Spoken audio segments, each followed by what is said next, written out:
Hey guys, in this video, I will show you how to have two Cash App accounts. Alright, so let's begin with the video. First, open the Cash App on your mobile device or log in through a web browser.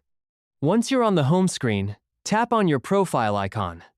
Now, if you already have one account and want to create another, the first thing you need to do is log out. After logging out, instead of tapping Log In, tap on Sign Up. This is very important because you're creating a completely new account. Next, enter a new email address or phone number. You cannot use the same credentials from your first account. Cash App requires each account to have unique login details. Follow the on-screen steps to verify your new email or phone number. Once your new account is created, go back to your profile and link a bank account or debit card. You can use a different card or bank for each account if you want to keep things separate, like one for personal use and one for business.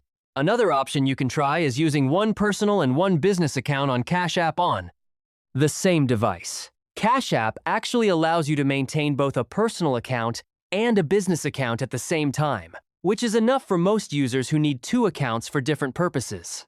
This way, you don't have to rely on third-party tools or complicated methods just to manage multiple profiles. Now, here's something important. Cash App does not support using two accounts at the same time on one device. That means if you want to switch between accounts, you'll need to log out of one and log back into the other using its credentials. And that's it. So that's basically how you can have two Cash App accounts. So that's all for this video. See you in the next one. Thanks.